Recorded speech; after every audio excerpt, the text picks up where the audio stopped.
वंदे पुरुषोत्तमम। उद्देश्य में अमोघ गति। ठाकुरबाड़ी में उस समय निभृत केतन, पार्लर, निराला निवेश आदि किसी तरह के गृह का निर्माण नहीं हुआ था। ग्रीष्म की संध्या में प्रशस्त घास के मैदान में रखी एक चौकी पर परम दयाल श्री ठाकुर बैठे हैं। समागत भक्त वृंदों के साथ बातचीत होते होते रात हो गई है।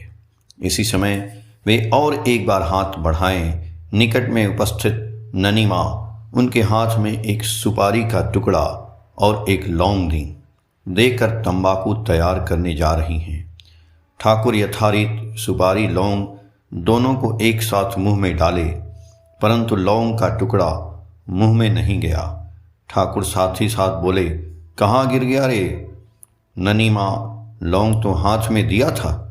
श्री ठाकुर, दी तो थी पर कहाँ गया? देखो, खोज कर देखो।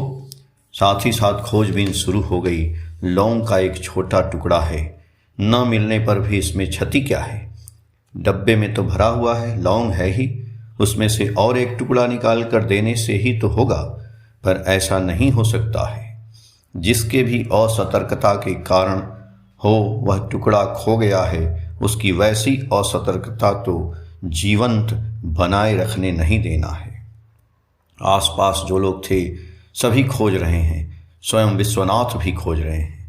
टुकड़ा न मिलने तक उन्हें शांति नहीं है। कपड़ा, चादर, बिछावन उलट पुलट कर चौकी का कोना कोना खोजा गया। चौकी के नीचे घास में भी खोजना आरंभ हुआ। कहीं घास में गिर गया हो, पर कहीं नहीं मिला। देखते देखते 40 मिनट बीत गया। इधर अंधेरा छा गया। खाली आंखों से अब कुछ नजर नहीं आ रहा है। टार्च जलाकर खोजना शुरू हुआ।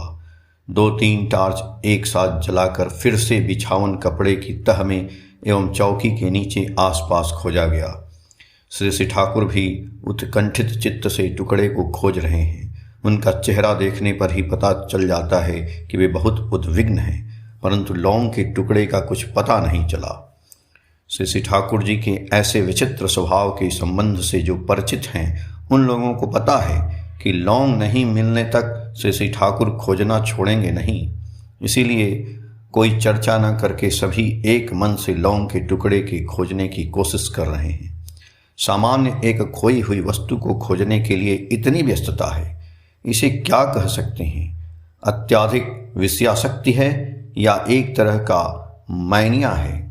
असल में ऐसी कोई बात नहीं है। परम पुरुष श्री ठाकुर युग आदर्श हैं, लोक शिक्षक हैं।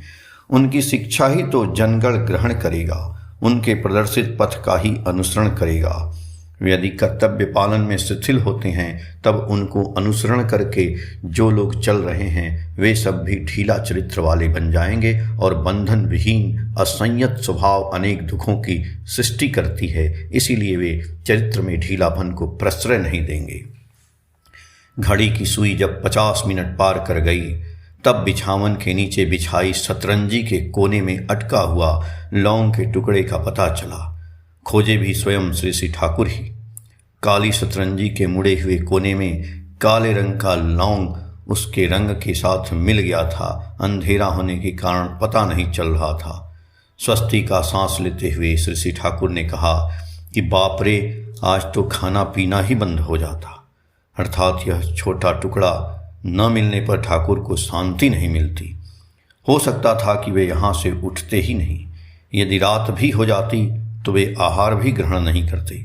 उनकी ही भाषा में है उद्देश्य में अमोघ गति। फिर आराम से बैठकर बोले, लाओ अब तंबाकू पिलाओ। 7 सितंबर 2019, पेज संख्या 39-40 से। जय गुरु।